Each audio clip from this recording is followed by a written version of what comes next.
Hola, ¿cómo están? Siempre es un gusto estar en contacto con ustedes a través de este programa Implacable. Siempre y por supuesto por las pantallas de C9N Televisión. Hoy nos encontramos con la presencia del viceministro de la Subsecretaría de Estado de Tributación, Óscar Orué. Le saludamos. Viceministro, ¿cómo estás? Muy bien, muchas gracias. Gracias por la invitación nuevamente, Rodolfo. Este es mi segundo Implacable, así es que contento por estar acá contigo. Óscar Alcides Orué Ortiz, abogado, máster en Administración Pública y en Hacienda Pública y Administración Tributaria. Especialista en finanzas públicas, posee un posgrado en asociaciones público-privadas. Obtuvo el reconocimiento por parte de la Honorable Cámara de Diputados como joven sobresaliente por su trayectoria en el ámbito público. Actualmente ocupa el cargo de viceministro de la Subsecretaría de Estado de Tributación del Ministerio de Hacienda.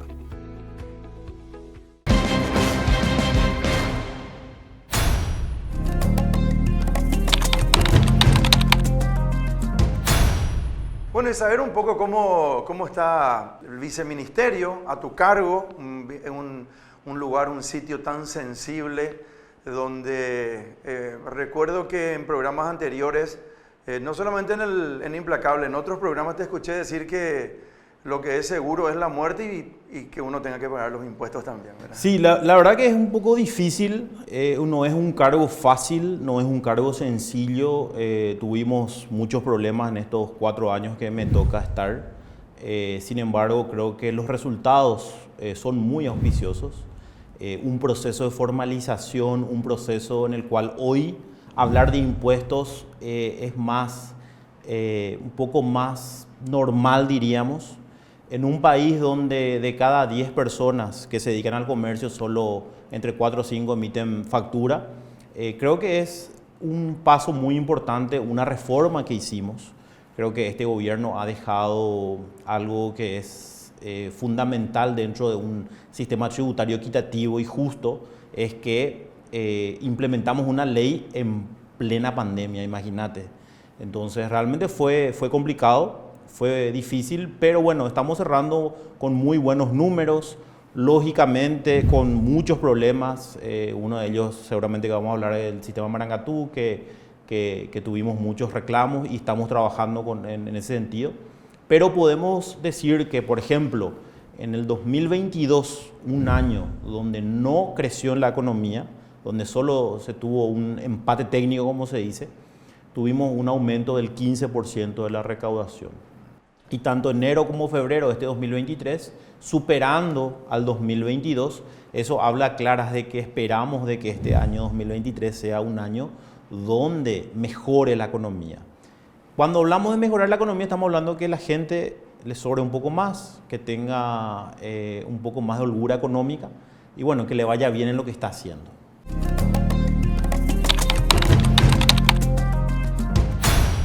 ¿Quién es el culpable, el responsable, si existe, que por supuesto que debe existir, acerca del inconveniente que está ocurriendo con el sistema Marangatú? Que inclusive, hubo quejas de los contadores, de los profesionales, y sé que ustedes están haciendo lo posible por solucionar esa circunstancia. Bueno, yo no quiero entrar a buscar culpables. Creo que tenemos que mirar para adelante y corregir los errores. Hay que ser un poco sinceros, ¿verdad? Nosotros creo que donde uno cuando hace únicamente puede decir que hizo bien o que hizo mal, pero si no hace, lógicamente va a estar en esa expectativa de qué se pudo hacer. Yo prefiero, lo primero, Prefiero decir, hicimos, nos equivocamos y eso no hubiéramos hecho, antes de decir, nos quedamos en el molde, nos quedamos en statu quo, donde no hubo absolutamente nada. La mejora del sistema Marangatú implicó dos cosas. Uno que es, el sistema se amplió por el lado de facturación electrónica y por otro lado decidimos implementar un sistema mucho más ágil de presentación de libros de compras y ventas, ¿verdad? De ingresos y gastos. Eso antes, solamente 20.000 contribuyentes tenían que presentar a través de un sistema que se llama GESAUCA.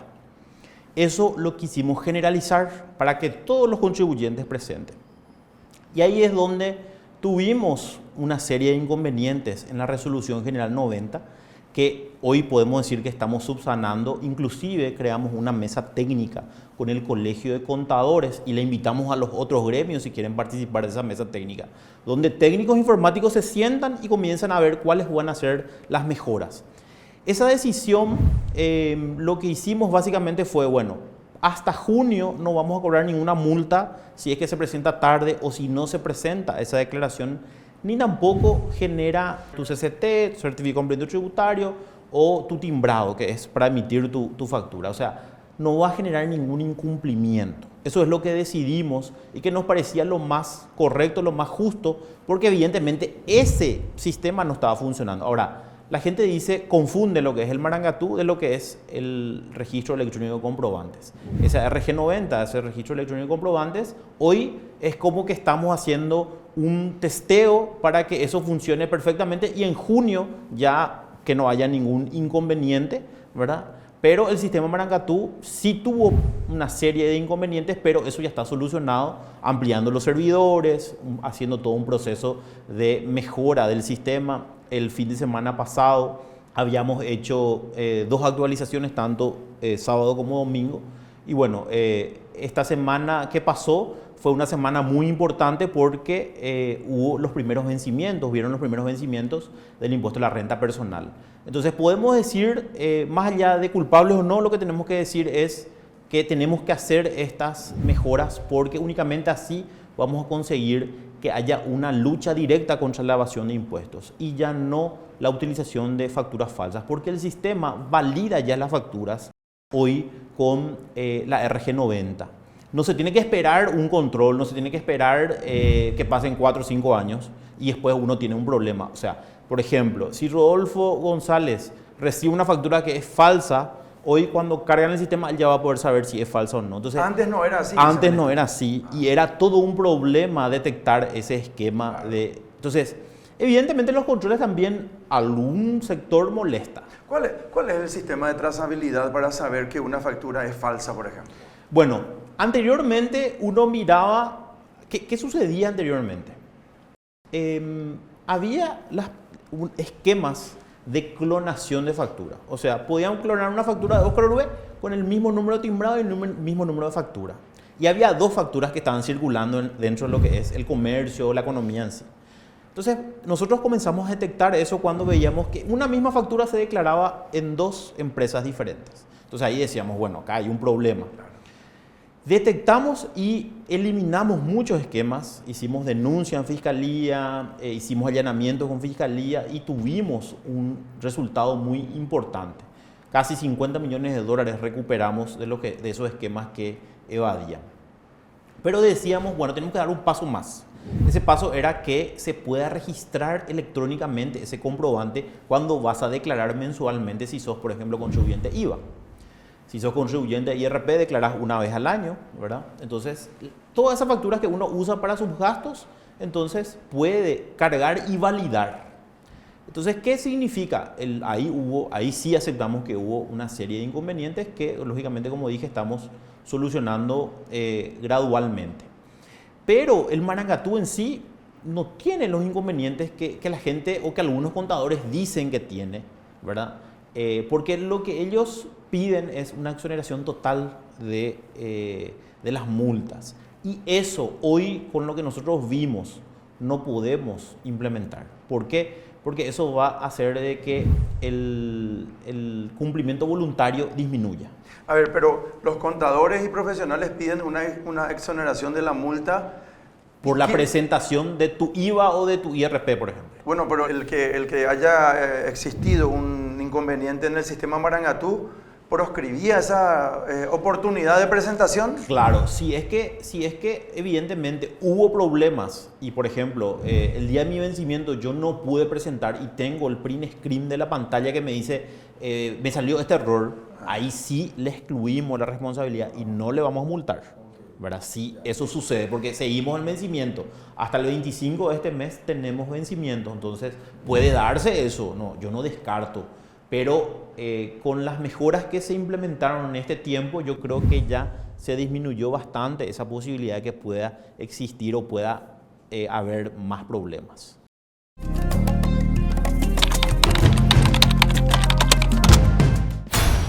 Tema de evasión de impuestos, viceministro. ¿Cómo activó la Subsecretaría de Tributación respecto a la evasión de impuestos? Bueno, la evasión de impuestos tiene dos facetas. Uno que es la informalidad, en el cual uno se dedica a una actividad y directamente no es contribuyente, y otro que es siendo contribuyente busca pagar menos. Al inicio del programa diste una información realmente muy importante. ¿El cuánto por ciento del comercio está formalizado? ¿Hablaste del 30%? No, y un 50%. 50%. 50%.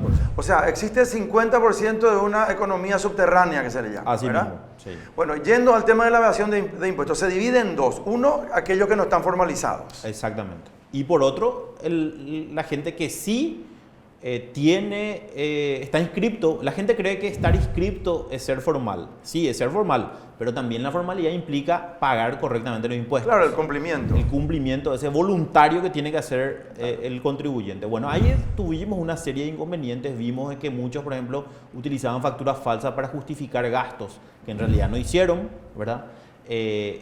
Conocí el caso famoso de una periodista que utilizó facturas falsas para justificar y pagar menos impuestos. Pero según estoy escuchando, no es para defenderle estamos hablando de Yolanda, ¿verdad, Park?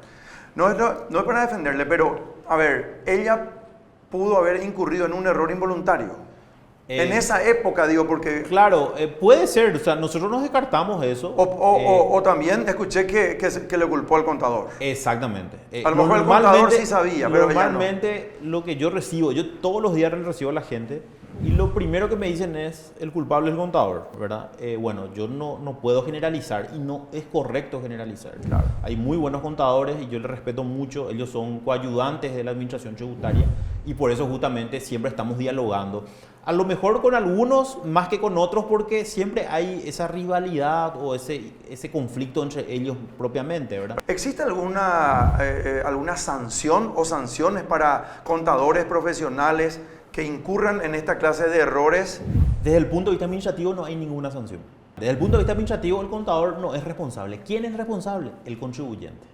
Entonces, para que el contador sea responsable, le tiene que denunciar penalmente al contador, ese contribuyente que dice, el contador me estafó, me mintió, me jodió. El contador entonces hace un papel de representación, o sea, tiene un papel de representación del contribuyente. Así mismo. Por ende, alguna circunstancia de desaveniencia va en contra del contribuyente. No del profesional que está haciendo la representación. El responsable, el único responsable es el contribuyente. El contador no tiene una responsabilidad administrativa, tributación no le puede sancionar. Y bueno, ahí creo que hay una laguna y una oportunidad para, nosotros presentamos un proyecto de ley justamente para hacer un registro de contadores que ante la administración tributaria. No existe hoy día. No existe hoy día. O sea, hay un registro que tiene un colegio, el Colegio de Contadores, pero eso no está formalizado, no hay ninguna obligación legal para la administración tributaria tener un registro. Como los escribanos, por ejemplo. Como los escribanos o los abogados. Los abogados también, claro. Así mismo. Claro. La iniciativa de Punta del Este, Foro Global de la OCDE, ¿verdad? Sí. ¿De qué se trata esto? Bueno, la OCDE es un organismo donde está el G20, que son los principales países, los países más desarrollados a nivel mundial, en el cual ellos hicieron una organización de cooperación y desarrollo económico, se llama la OCDE, que ayuda a los países en desarrollo, que ayuda a nivel mundial para lograr un nivel de transparencia y la lucha directa contra la evasión de impuestos. Entonces, este foro global, ¿qué hizo? Comenzó a hacer iniciativas por continente. En América Latina se estableció la Declaración de Punta del Este, una iniciativa que surgió justamente en el 2018, en el cual se unieron varios países para trabajar en conjunto e intercambiar información tributaria relevante para la lucha contra delitos transnacionales, lavado de dinero y evasión de impuestos propiamente, ¿verdad? Y ahí es donde tenemos la buena noticia de que Paraguay fue electo presidente de esa iniciativa este 2023. O sea, sos vos el presidente. Soy yo el presidente. Me eligieron entre todos mis pares. ¿Cuántos son? Y son 15 de América Latina, ¿verdad? Y el Foro Global integra 146 países. Pero los 15 países de América Latina, ¿cuáles son? Argentina, Brasil, todo América Latina. ¿Y la sede está en Uruguay, Punta del Este? No, ahí se firmó por esa eso iniciativa, por eso se llama Declaración de entiendo. Punta del Este, porque ahí se firmó esa declaración donde todos se pusieron de acuerdo y dijeron, bueno, vamos a trabajar coordinadamente, porque antes cada país trabajaba independiente y no intercambiaba información. Hoy sí intercambia información, nosotros intercambiamos información con más de 140 países. Hace lo propio la Dirección Nacional de Aduanas también, que trabaja con sus pares de Sí, diferentes países. así mismo. Es importante. Y este foro global donde presidís vos, ¿verdad? Donde Sí. están 15 países, tiene como uno de los ítems fundamentales la prevención del lavado de dinero. También. Justamente hoy Paraguay firmó con 3 países, Argentina y Costa Rica. Me tocó firmar el año pasado, justamente en Sevilla, España, firmamos un acuerdo en el cual no solamente vamos a hacer una lucha contra la evasión, sino también utilizar información para poder luchar contra el lavado de activos u otros delitos, ¿verdad? Nosotros de hecho trabajamos muchísimo con la Fiscalía, con los fiscales de delitos económicos, inclusive con los fiscales del crimen organizado, donde también, porque el crimen organizado también busca cómo inyectar ese dinero ilícito a la formalidad. Entonces comienzan a crear empresas, comienzan a mover dinero, tratar de mover dinero de forma formal. Entonces eso también nosotros trabajamos con ellos y cooperamos con ellos.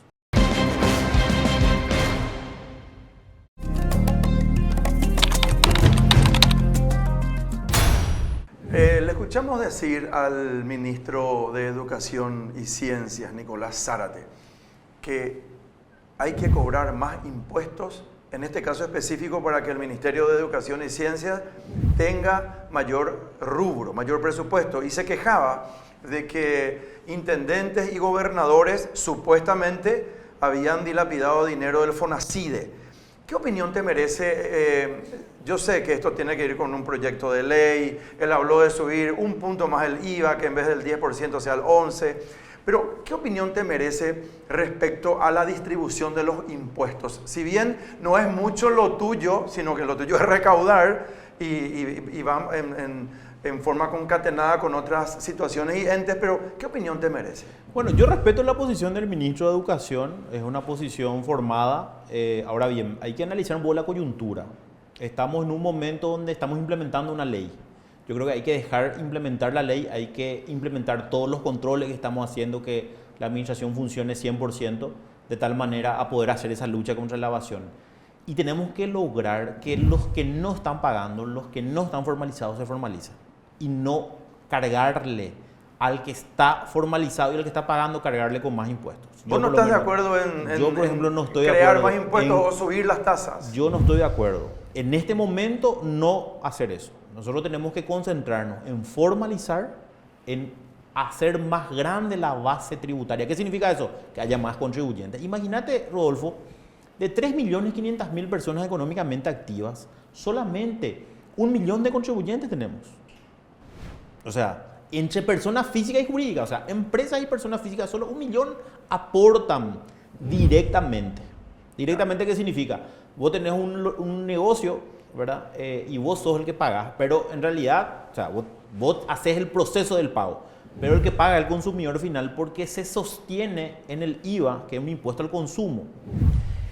Un impuesto al consumo lo que va, nosotros tenemos muy bajo, cierto, pero la coyuntura hace de que primero, como política pública, mejorar las condiciones de los servicios. ¿Qué significa? Mejor educación, mejor salud, mejor infraestructura. Una vez que podamos lograr y hacer más eficiente eso, ahí hablemos de aumentar impuestos.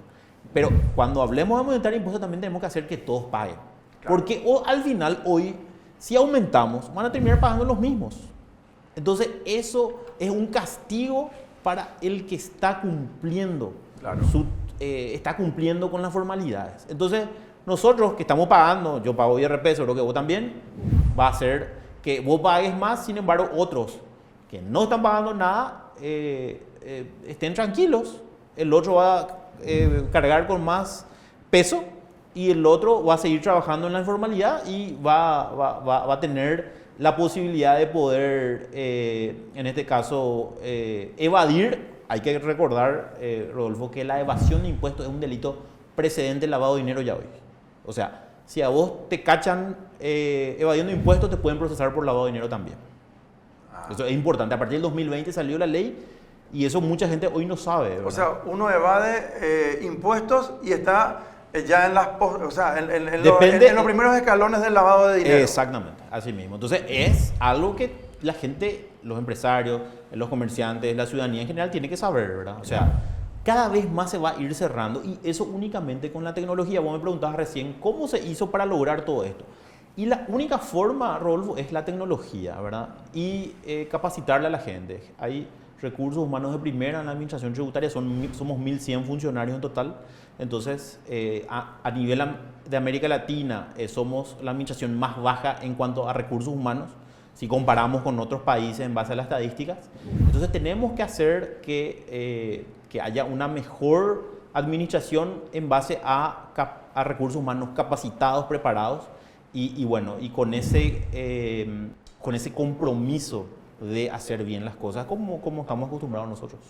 Viceministro, el IRP, impuesto a la renta personal, se habla de que es, en cierta forma, un impuesto injusto a las ganancias, ¿verdad? Al ahorro. Al ahorro, pero es sobre las ganancias. Sobre las ganancias. ¿Verdad? Pero que es un impuesto que proscribe el ahorro, porque yo gané 10 y tengo que tributar 1. Sí. Es así, ¿verdad? Es el 10%. Bueno, en realidad cambió. Es 8, 9 y 10% según tu renta neta. Y para la gente, ¿qué es la renta neta? Es Ilustrarnos un poco para... mi ingreso menos mis gastos. Esa es mi renta neta. Claro. ¿Verdad? Entonces, ¿qué pasa? Lo que recaudé... Lo que ganaste, lo que gané, menos lo que gastaste. Exactamente, o sea, esa es mi ganancia. Sobre eso se paga. Si tu renta neta fue hasta 50 millones de guaraníes, pagas solo el 8%. Inclusive el impuesto bajó, de 10 bajó a 8, porque la mayoría de las personas no tienen una renta neta que supere 50 millones de guaraníes, ¿verdad? Entonces, se paga 8%.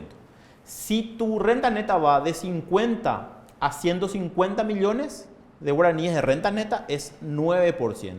Y si supera 150 millones de guaraníes, es 10%. O sea, se estableció por primera vez en Paraguay tasas más progresivas. Impuestos al que gana más. Claro, más impuestos al que gana más. Y menos al que gana menos. O sea, la mayoría de la gente está en 8% de lo que paga hoy el impuesto a la renta personal, sobre una base de 80 millones de guaraníes de ganancia o de facturación por año. O sea, vos en todo el año ganaste 80 millones de guaraníes, vos ya sos sujeto obligado del impuesto a la renta personal. Hoy tenemos casi 50.000 contribuyentes de IRP. Y bueno, y este mes estamos justamente con ese vencimiento.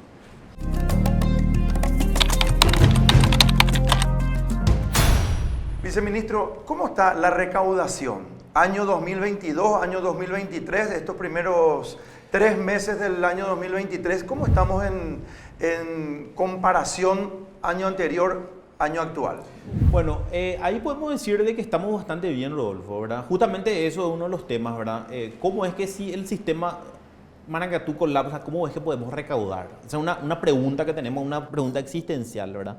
Entonces ahí es donde decimos, bueno, eso que se pinta no es tanto así como se quiere pintar, en primer lugar. En segundo lugar, el 2022 te decía que la economía no creció, la economía se estancó por la situación de las lluvias, que hubo una sequía, ¿verdad? No hubo lluvias, la producción agrícola fue terrible, ¿verdad? Se sintió eso, y eso se siente en la economía.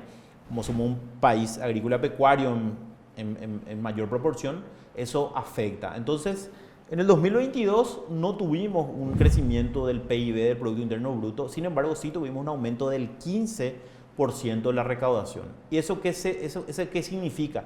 Significa que mejoramos los controles, significa que hay mayor formalización, tenemos más de 70.000 nuevos contribuyentes que están pagando, ¿verdad?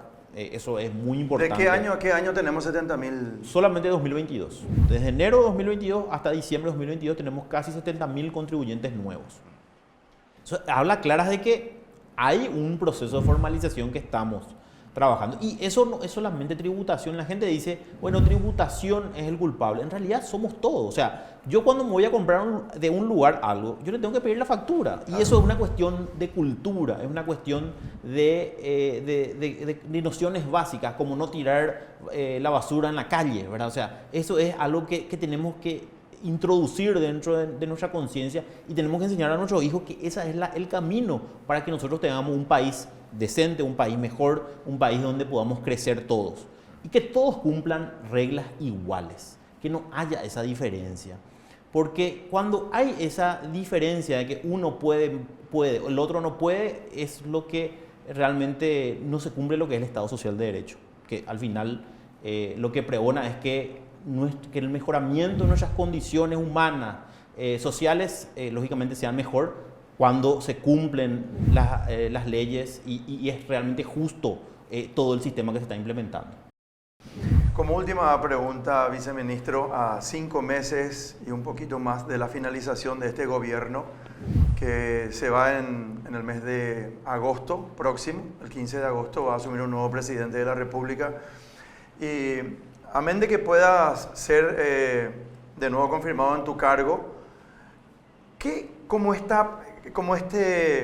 esta etapa de este gobierno, ¿qué dejas como legado? No qué querés, sino qué dejas como legado dentro del Viceministerio de Tributación. Bueno, yo creo que dejamos como equipo, ¿verdad? Porque si bien soy el que doy la cara, hay detrás mío un equipo muy importante de directores, de jefes, de coordinadores.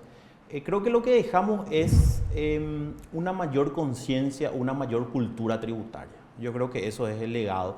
Utilizando tecnología, viniendo a los programas, bueno, aprovechando la oportunidad también a través tuyo de poder hablar con la gente y poder contarles, porque el funcionario público tiene que dar la cara, ¿verdad? Muchas veces uno dice, no, mejor nomás que no hable en la prensa, pero en realidad yo siempre doy la cara. Yo no me oculto detrás de mi escritorio, salgo, me voy, recorro, le recibo a la gente, le escucho. Y lógicamente va a haber conflicto. Este es uno de los peores trabajos que uno tiene porque le saca dinero a la gente. Y no es fácil, claro. No es sencillo. La gente no te va a querer por eso. Pero tenemos un compromiso con el país y como funcionario público de 30 años, yo me siento orgulloso del lugar donde hoy estoy, ¿verdad? La oportunidad que este gobierno le dio a gente de la casa que antes no teníamos. Entonces creo que es muy importante eso y bueno, yo voy a dejar una administración tributaria donde la tecnología y donde esa cultura y esa conciencia tributaria está más arraigada dentro de la sociedad. Eso por lo menos a mí me deja muy, muy tranquilo, con la conciencia también y mirando al frente. Gracias, viceministro. Gracias a vos. Cerramos este bloque del programa Implacable. Quédense prendidos a las pantallas de C9N que ya se viene un interesantísimo invitado. Ya venimos.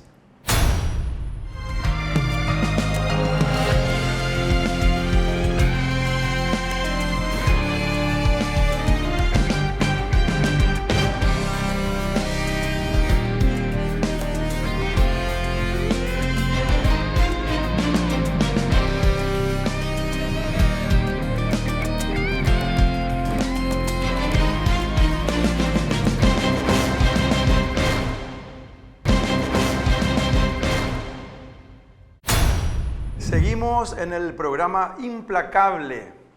Ahora le recibimos a una persona que realmente me emociona mucho recibirle. Quiero hacer un pequeño y escueto comentario. Se trata de alguien a quien conozco hace mucho tiempo, le aprecio hace mucho tiempo, sé de su don de gente, de sus buenas intenciones.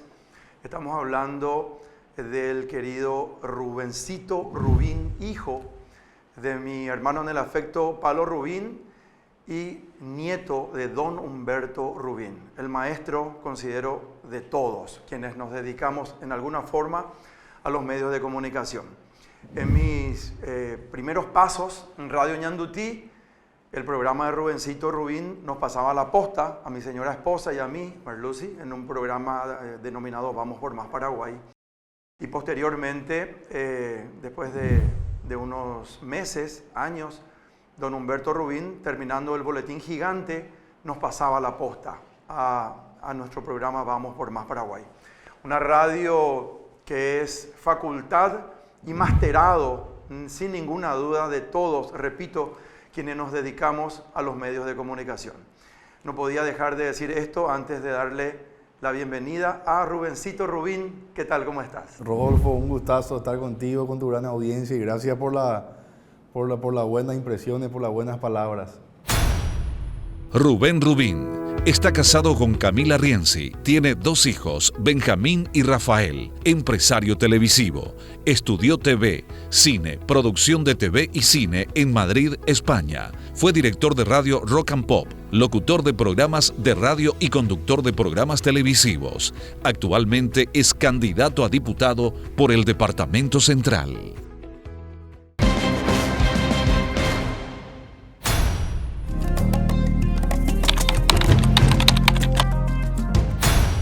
Bueno, realmente gratamente sorprendido cuando vi que te dedicaste o te dedicas o entraste a la arena política, y no te niego que dentro mío dije, ¿para qué se mete en este lío, Rubencito?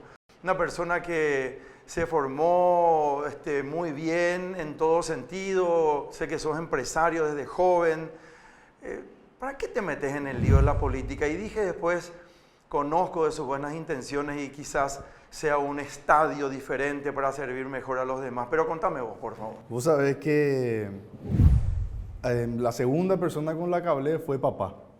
Me siento y le digo, che, viejo, me quiero meter en política, le digo, voy a ser candidato a diputado, Palito. En realidad, cuando hablé con él en su momento ya era candidato a concejal, porque Palo me atajó un poco, ¿verdad?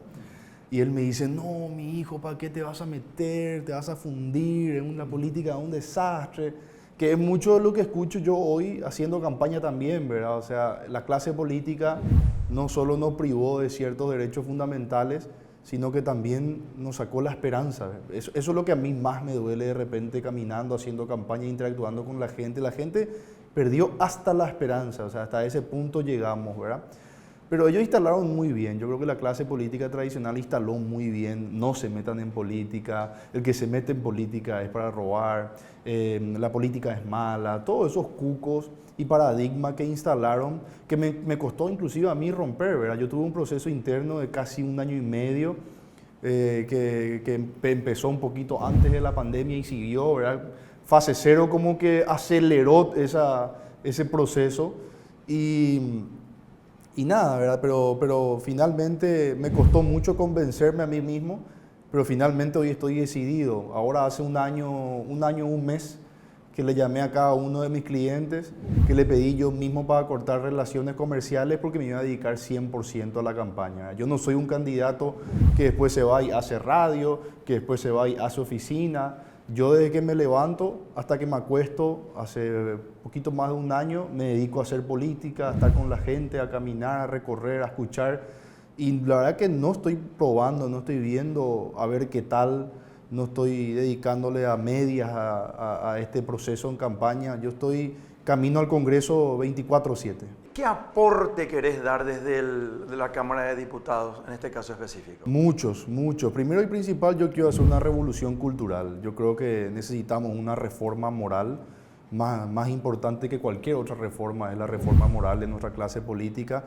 Para mí, el primer check, la gran victoria, va a ser si termina mi primer periodo legislativo y se me acercan jóvenes a decir, Rubén, yo quiero ser diputado, Rubén, yo quiero ser concejal. Esa para mí es la gran victoria, porque entiendo que estamos tan abajo en el pozo que va a ser un proceso de transformación largo, ¿verdad? Entonces necesitamos una nueva clase política y eso es mucho más que yo.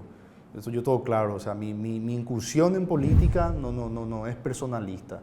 Necesitamos hacer equipo, necesitamos trabajar de manera multibancada. Yo no quisiera seguir con un país donde un partido político está de un lado de la vereda y el otro partido político está del otro lado de la vereda y somos casi Olimpia Cerro, ¿verdad? Y no quisiera eso. Yo quisiera poder ser un punto de encuentro entre el colorado y entre el liberal, poder sentarnos a coincidir en agendas legislativas. Yo creo que eso es lo que necesita el país, ¿verdad? Entonces yo quisiera con el ejemplo motivar a mi generación. Y en cuanto a trabajos y proyectos, la verdad que tenemos mucho, Rodolfo querido, tenemos una hoja de ruta de 12 meses, 12 proyectos. El primer año legislativo queremos estar muy activos, algunos son proyectos casi utópicos y otros creo que son muy alcanzables, ¿verdad? Muy sencillos, que el desafío no va a ser tanto la implementación del proyecto, sino que conseguir los votos necesarios en el Congreso, ¿verdad? Este es un país joven, el 65% tiene por lo menos menos de 40 años, con seguridad, el 65% de nuestra población. Vos querés ser un representante de los jóvenes en el Congreso, en el Poder Legislativo, en la Cámara de Diputados, y estás pensando algunas leyes utópicas, me decís, ¿verdad? Así es. ¿Como cuáles, por ejemplo? A mí me gustaría presentar un proyecto que permita a los jóvenes hacer una pequeña modificación en el código electoral y que permita que los jóvenes empiecen a votar a los 17 años. Me parece que es muy importante que nosotros ya en ese último año de colegio empecemos a interactuar con la política, empecemos a mirar quiénes son los candidatos. Nosotros terminamos el colegio prácticamente sin hablar de política y eso hace que hoy ese target electoral de 18 a 25 tenga un 10% de participación. Eso hace que vos en un asado entre jóvenes hables de política y los perros te digan, no, vamos a hablar del clásico que fue el domingo, vamos a hablar de tal chica que me escribió, ¿verdad? En vez de estar hablando de política. A mí me pasó toda la vida, yo era el aburrido del grupo siempre porque quería hablar de política. ¿Pero siempre te gustó entonces? Siempre me gustó. Es que es imposible, yo creo que es, Rodolfo, que no te guste la política si vos estás almorzando todos los domingos con Humberto Rubín. Tiene un impacto sí o sí, ¿verdad? Y hago un paralelismo siempre con lo que él me decía. Yo una vez le entrevisté, pero entrevista formal, ¿verdad? Llevé luces, cámara. ¿A tu abuelo Humberto Rubín? A mi abuelo. Es una entrevista que él mismo no me dejó publicar, lo tengo en mi computadora. Y yo quería entender cómo era el día a día en dictadura, ¿verdad? Le pregunté cómo era la lucha contra el dictador, porque vos me decías a mí, abuelo, Humberto Rubín, ¿verdad? Uno de los pilares de la libertad de expresión. Yo pensé que había algún tipo de estrategia para ir todos los días a chocar contra el dictador. Y él me dijo, no. O sea, yo me levantaba y hacía lo que yo pensaba que tenía que hacer y no lo veía luego ni como una lucha. Yo atropellaba nomás. Yo hacía radio y decía cosas que no se podían decir. Yo siento mucho de eso hoy, ¿verdad? No profundizo tanto el porqué, no profundizo tanto cuál es el combustible, es casi como que estoy poseído. Sos un transgresor con causa. Yo estoy atropellando realmente, ¿verdad? Y no estoy esperando la validación de nadie. Y si es que logro convencer a la gente, voy a estar en el Congreso. De eso se trata la democracia, ¿verdad? Eso tendría que ser, cada uno de los que está ahí es porque representa un sector de la población. Y si yo logro aglutinar y representar ciertos intereses, tengo derecho de estar ahí parado y sentado, ¿verdad?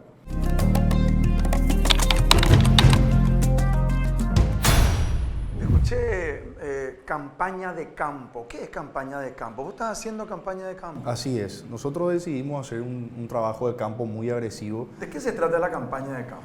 Básicamente nosotros vamos de lunes a lunes si se puede. Si no, tratamos de hacer por lo menos 4 veces a la semana una caminata intensa por todo el departamento central. Nosotros empezamos en febrero del año pasado, para agosto habíamos recorrido ya las 19 ciudades del departamento central. Te puedo decir sin pelos en la lengua, Rodolfo, que yo soy el candidato a diputado por el departamento central que más recorrió el departamento central. A todas las ciudades, a todos los barrios que llegué, todos me decían, sos el primero en venir. Acá no viene nadie, acá nunca vino nadie. Porque hay una desconexión total entre la clase política y el país en el que estamos hoy, ¿verdad? Entonces lo que nosotros hacemos es caminar de manera agresiva. Tomamos un relevo de base de datos a cada persona que yo le paso la mano, le pido sus datos si es que me puede dar. La mayoría me recibe bastante bien, de hecho. Y después nosotros hacemos un trabajo nuevamente de llamada y mensajería y de esa manera nosotros construimos una base de datos. Hoy es una base de datos. El desafío es que esa base de datos se vuelva una fuerza política.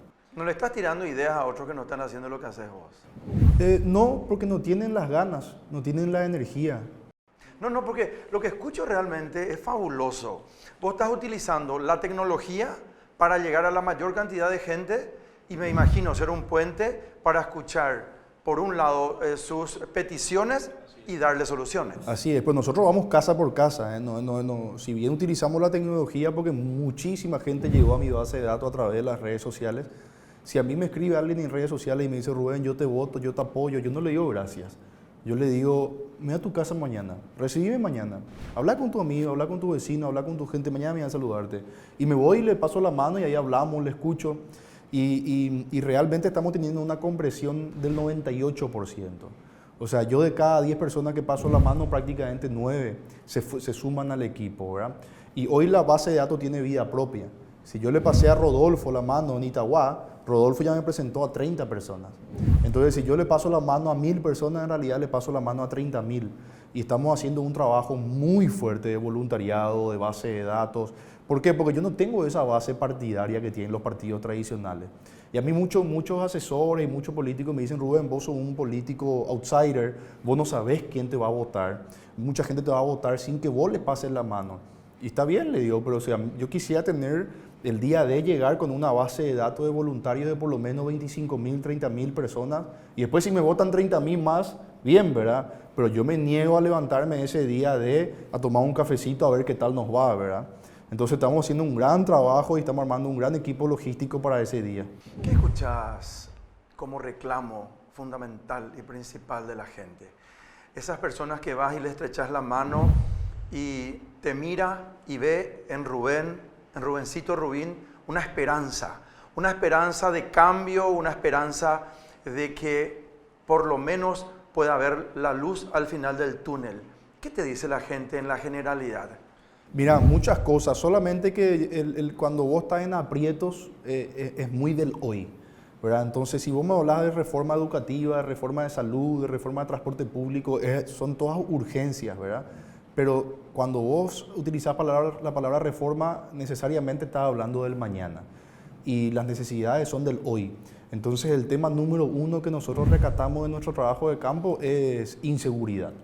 Sin duda alguna, el punto número uno en el departamento central es inseguridad, Rodolfo, ¿verdad? O sea, yo me crucé con padres que me dicen, yo no me fui a la facultad, me rompí para mandarle a mi hijo a la facultad y tuvo que dejar, porque no puede volver tranquilo de la facultad, ¿verdad? O sea, o por ejemplo me dice, yo no tengo auto, le tengo que pedir a mi vecino prestado el auto para ir a buscarle a mi hija de su trabajo, porque no es que hay ciertas zonas rojas en el departamento central que no es que capaz te van a asaltar. No podés pasar por ahí, Tiki. No podés pasar. O sea, si vos pasás a ciertas horas, fuiste, te aprietan. ¿Cuáles son zonas rojas, por ejemplo? San Lorenzo tiene muchas zonas rojas, Luque tiene muchas zonas rojas. Por ejemplo, estuvimos por Basequillo, San Lorenzo hace poco, infestado de adictos. Es una problemática, ¿verdad? Que encima otra vez es muy complicado. Pues, ¿cómo le tratás a los drogadictos? ¿Son víctimas o son delincuentes? Entonces también nosotros pasamos por el centro de adicciones, hace poco estuvimos hablando con el director, o sea, estamos tratando de... inseguridad yo conecto con adicciones, está muy de la mano, pero no le podemos tratar como delincuentes a los adictos, ¿por qué? Porque la policía viene, le lleva a la comisaría y al día siguiente le suelta otra vez, ¿verdad? O sea, evidentemente hay que rehabilitar a esa gente, ¿verdad? Entonces es un tema muy, muy complejo, pero que estamos ya tomando cartas en el asunto, nos estamos informando, como te digo, visitamos el centro de adicciones y estamos tratando de llegar listos a agosto cuando sea tiempo de jurar como diputado nacional.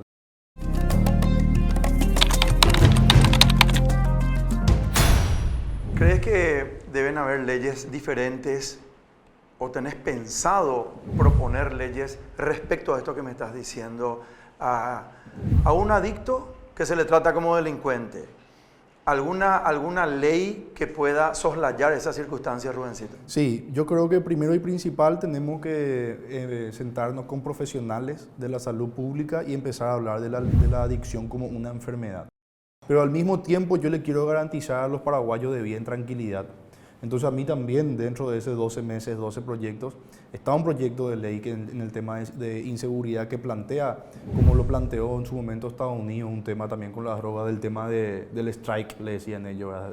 O sea, yo quisiera que haya un historial en las comisarías y si es que vos te fuiste 3 veces por el mismo motivo, digamos ya es causal de un peso distinto de delito o crimen, ¿verdad? Entonces ya vas directamente a Tacumbú y es otro el proceso, ¿verdad?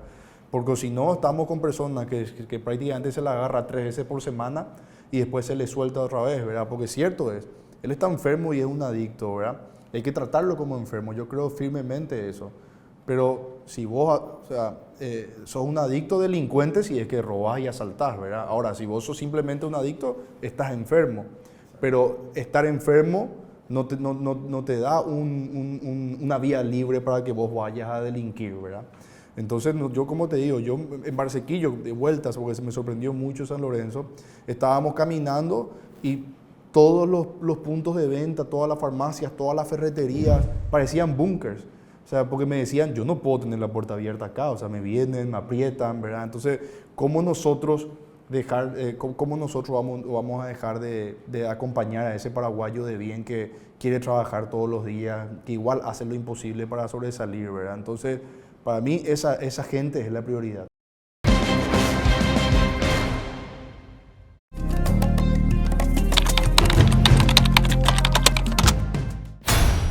Rubensito Rubín, una persona joven, preparada, que sale de su zona de confort. Te podías haber quedado como empresario, no te falta trabajo, tenés oportunidades de trabajo, inclusive sé que otorgás fuentes de trabajo a otra gente.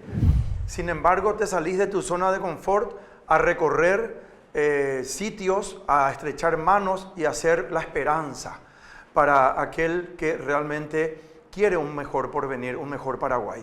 Dicho esto, ¿cómo ves hoy la política dentro de la República del Paraguay? ¿Cómo está manejada la política y, por qué no hablar de quien tiene hoy día la conducción del gobierno nacional del Partido Colorado? La política, yo la veo muy mal. De hecho, que mi simple candidatura es una crítica a la clase política. Porque si la clase política hoy fuese de pensadores, de economistas y filósofos, yo no tengo nada que hacer acá. Pero hoy no es así. Hoy la vara está tan baja que yo estoy confiado que le paso el trapo a la mitad del Congreso por el simple hecho de que a mí me enseñaron a no tocar plata ajena. Solamente con esa característica, con esa virtud, o en realidad es hasta básico, ¿verdad? No tocar plata ajena, solamente con eso yo le paso el trapo a la mitad del Congreso. Y es por eso que yo me animo y digo, porque como te digo, al que más le costó convencer fue a mí mismo. O sea, yo decía, porque a mí mi viejo me enseñó a decir que no. O sea, muchas cosas me enseñó papá y una de las cosas que me enseñó es me dijo, vos tenés que saber decir que no. Porque capaz a veces en el afán de querer trabajar, vos decís sí, y después te vas y no estabas preparado, ¿verdad? Entonces a mí eso siempre me llegó bastante, ¿verdad? Y en el sector privado yo aprendí a decir que no en ciertos proyectos, ¿verdad? Entonces yo siempre pensé y dije, pucha Rubén, estás bien preparado, estás a la altura de ser legislador. Pero después es como que te golpeas la cabeza y decís, pero anda un poco, ¿y qué tenemos hoy en ese Congreso? Por supuesto que estoy a la altura, porque ese Congreso hoy no está a la altura. Y la clase política se acomodó, ¿verdad? Yo creo que necesitamos hacer una democracia real, creo que no llegó todavía la democracia. Creo que seguimos en transición post-dictadura. ¿Por qué no llegó la democracia a tu criterio? Porque abuelo, por ejemplo, para él la palabra libertad significaba poder decir que cada paraguayo pueda decir lo que quiera. Esa era la base de su libertad. Yo creo que hoy la palabra libertad se transforma en este 2023 y el paraguayo lo que pide es una libertad de poder enfermarse tranquilo, libertad de poder ir a estudiar, libertad de poder transitar por la calle tranquilo. Pero, o sea, para mí significa completamente otra cosa de lo que significó para mi abuelo la libertad, porque vivíamos en otro tiempo. Pero libertad es que en teoría la Constitución y este sistema democrático tendría que garantizarnos, ¿verdad? Y no es así, ¿verdad? Y la clase política se desvive por el dinero, es impresionante, está totalmente desconectado de la población. Y la pandemia, el mensaje que nos mandaron en la pandemia, que fue el momento histórico que más necesitábamos que nuestros gobernantes estén a la altura, el mensaje que ellos nos mandaron, pero sin duda alguna nos miraron a los ojos y nos dijeron, préndanse fuego que a mí me da igual.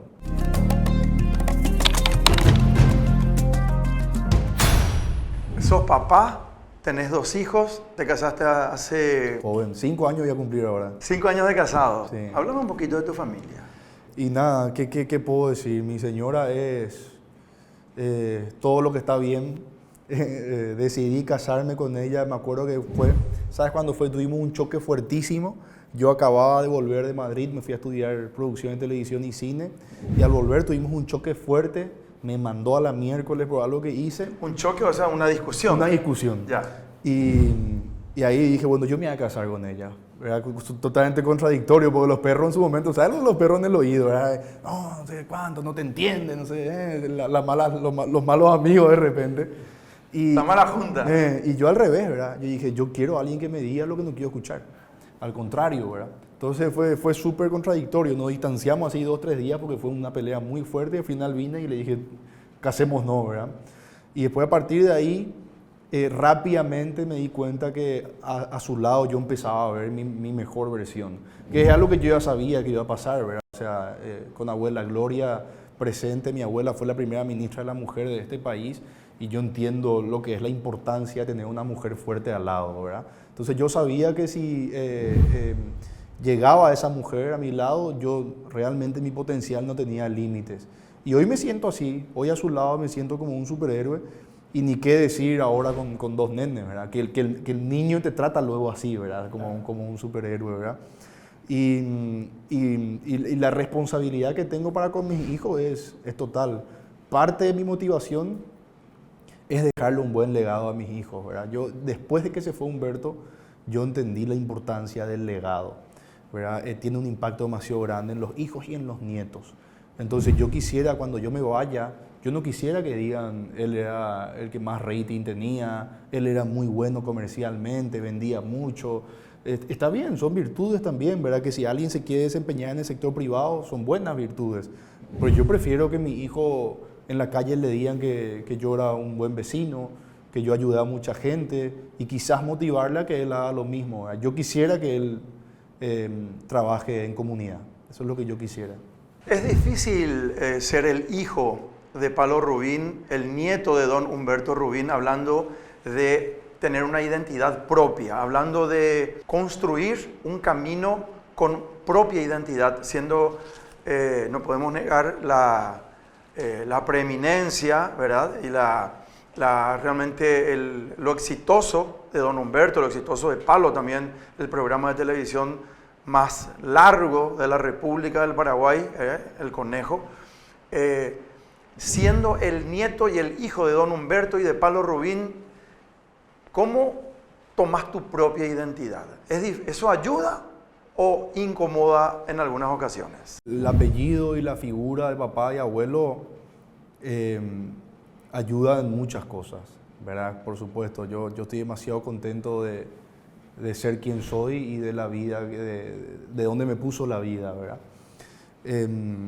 Porque realmente no hay mejores tutores, no hay mejores jefes, no hay mejores amigos y no hay mejores ejemplos para mí que mi abuelo y mi papá. Pero sí, tiene también sus contras, ¿verdad? Yo no quisiera enfocarme en los puntos negativos. Aparte, Palo, como hace 15 años, está en un camino espiritual muy fuerte, entonces me transfiere también a mí eso, ¿verdad? En la Kabbalah. Exacto, entonces me transfiere mucho de esos análisis de espiritualidad, ¿verdad? Hacemos rezos juntos cada tanto, ahora que estoy en campaña, más todavía le pido para hacer rezos porque ¿Te fortifica el alma eso? Sí, me da fuerza, Es difícil, Rodolfo. Está todo muy mal, ¿verdad? O sea, yo hoy me dedico lunes a lunes a salir a caminar y está todo muy mal, ¿verdad? Entonces es muy difícil estar todo el día escuchando eso, sintiendo, abrazando. Hasta a veces me hace sentir culpable, ¿verdad? Digo así, ¿por qué yo tengo todo lo que tengo y hay gente que no tiene nada, ¿verdad? Te pega en el corazón y estar fuerte espiritualmente es importante en este proceso, ¿verdad? Pero respondiendo a tu pregunta, es difícil, ¿verdad? De repente es difícil porque todo lo que uno haga es porque sos el hijo de, no tenés reconocimiento. Pero ¿por qué te hablé de la espiritualidad? Porque yo lo que hago, yo no espero que nadie venga y me toque la espalda y me diga qué bien lo hiciste, Rubén. Yo, como te digo, yo no necesito la validación de nadie. Estoy obsesionado con cumplir un buen periodo legislativo. Tenemos una hoja de ruta bien marcada para estos primeros 5 años. Estoy seguro que vamos a mostrar con el ejemplo que se puede hacer política de servicio, y si puedo influenciar a otros jóvenes a que se involucren, para mí ya es una victoria, ¿verdad? Yo no necesito que venga nadie a decirme, mira qué bueno que sos, mira qué inteligente que sos. No, realmente no me mueve eso el esqueleto, Rodolfo querido. Entonces no veo como punto en contra. Sí, por supuesto que leo los comentarios, a veces me dicen en la cara, ¿verdad? Entonces claro que entiendo y está presente ese punto negativo, digamos, pero no me genera nada. Antes de cerrar, quiero que me digas cuál es la opción para que la gente sepa y pueda optar dentro los electores puedan optar para que puedan votarte. ¿Cuál es la opción tuya? Nosotros, yo soy la lista 9, opción 1. Somos la única alianza del Departamento Central que va por fuera de la concertación. Somos todos nuevos. En mi lista 9 no hay ni una sola persona que busque el recutú. No hay ni un rojo ni un azul. Todito gente nueva. Es el partido Hagamos. Nosotros cerramos una alianza. Mi partido es el Hagamos, pero está el partido Hagamos, el Encuentro Nacional y el Movimiento Despertar. Decidimos unificar lista en el Departamento Central. Lista 9, opción 1. Lista 9, opción 1. Así es. Quiero cerrar este programa, Rubencito, agradeciéndote tu presencia, con una frase que doña Gloria Rubín creó y acuñó don Humberto Rubín. Un pensamiento mágico.